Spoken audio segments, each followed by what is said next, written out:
Hello everyone, this is Mr. Brain Junkie here, and today we're going to be talking about a science fiction film called Source Code. Be ready for some spoilers ahead. A train is on its way to its next stop, and our main character wakes up as one of the passengers. He feels something is wrong and gets agitated by every little details. The woman sitting across wonders if something is wrong while calling him Sean. She's surprised when the man sitting in front of her denies being Sean and maintains that his name is Captain Stevens, a helicopter pilot in the US military.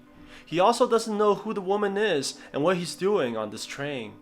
They arrive at a stop and he proceeds to find out where he is. He sees a teenager pick up a wallet which a man has dropped and returns it to him. Stevens asks the teenager where they are, to which he replies that they're in Chicago. He sees a reflection of himself in the bathroom and is shocked when another man's face appears. The woman finds him coming out of the bathroom and tries to comfort him while Stevens is freaking out. Another oncoming train passes by and an explosion kills everyone.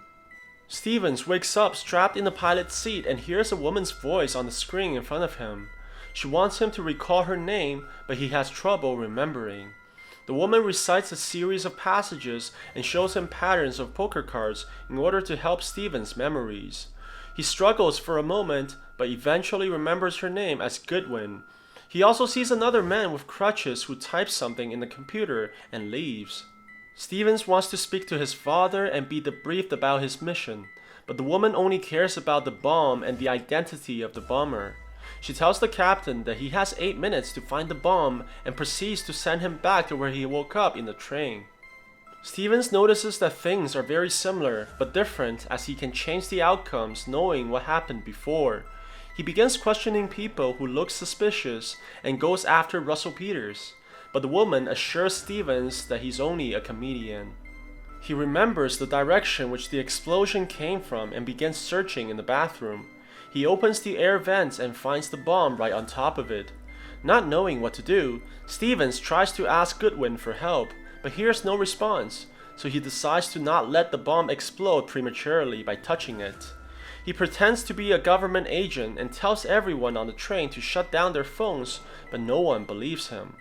The oncoming train passes them by and the explosion happens once again. Stevens tells Goodwin that he found the bomb on top of the train's bathroom, but he demands to know what exactly is happening to him. Goodwin asks permission from the man with the crutches and tells Steven that what he experienced is a past event that occurred this morning.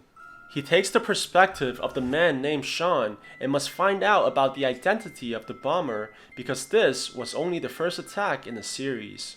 She tells the captain to focus on the mission while everything else is irrelevant, and puts Stevens back in the train again.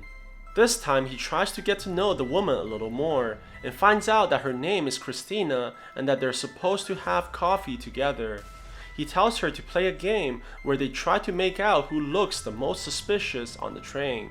Stevens notices a man that looks unwell who walked out of the bathroom where the bomb is, and decides to follow him off the train. He tries to save Christina as well by convincing her to follow, using his male hormones as a weapon.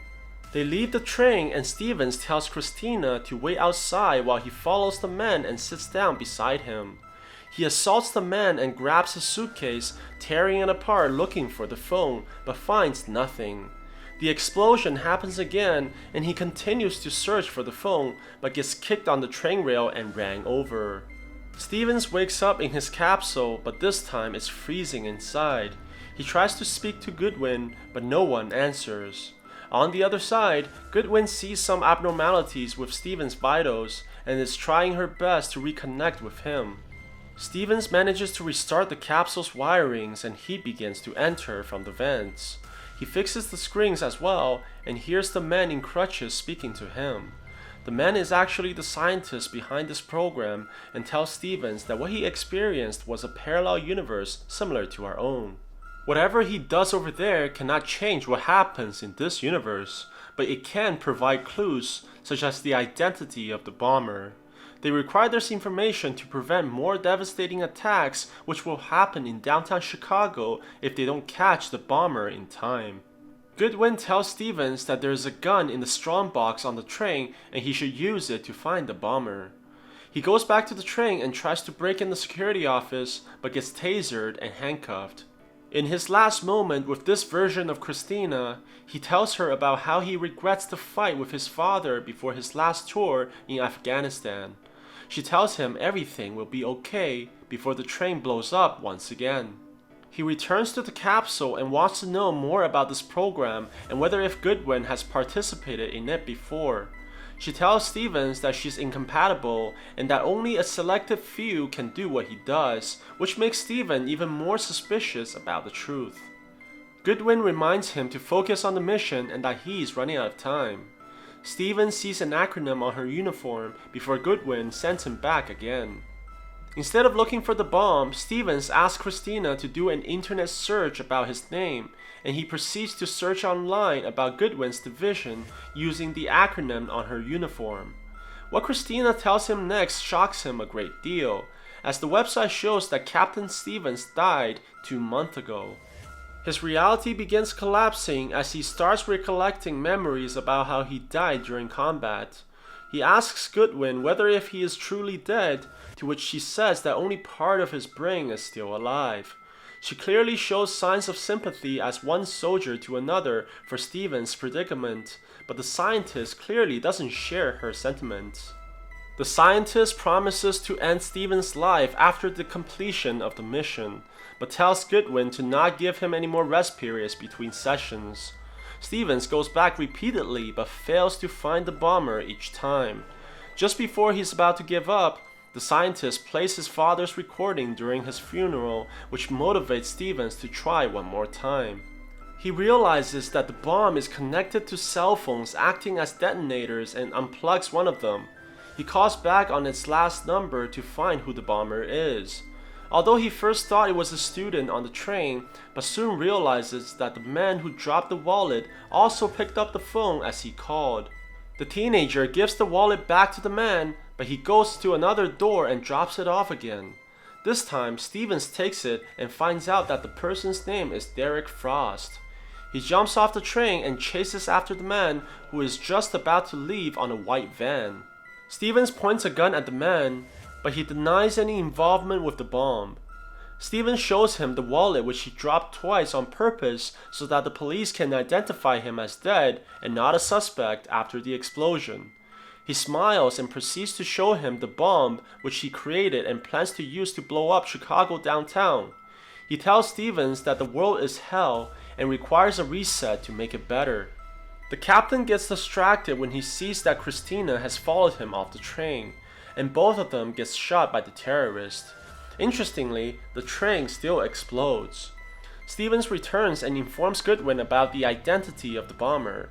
With this information, the police are able to capture him before he can do any more damage. Stevens wants the scientist to send him back once more, as he wants to save everyone on that train. The scientist refuses as he continues to tell Stevens that everyone died already. While everybody is celebrating the success of this program, Stevens convinces Goodwin to send him back once again, as he believes that the people on the train are real. He goes back to the train, and this time he takes out all the cell phone detonators from the bomb. He steals the handcuffs from the security officer and handcuffs the bomber to the train, effectively avoiding the explosion while putting the terrorist in prison. He then calls his father and finds out that despite their fight before his departure, his father has always been proud of his son and loves him very much. Stevens is overjoyed as he tells his father that he loves him as well. He then spends his last moments with Christina, sharing a kiss with her while his time runs out. It turns out that the scientist never intended to let Stevens rest and plans to create more programs similar to this. However, Goodwin decides to end Stevens' life, disobeying the orders from the scientist, as she believes that Stevens has earned his rest. As the moment seems to stop from Stevens' perspective, he's shocked that it actually continues and he still exists with Christina in his arms. His consciousness now resides with Sean in this universe, and he sends a message to this version of Goodwin, informing her that their project has actually created other universes. He asks her to take care of the Captain Stevens in this universe and tell him that everything will be alright. So what do you guys think about this movie? Let me know in the comments below. And if you like my video, please press like and subscribe for more. I'll see you guys next time.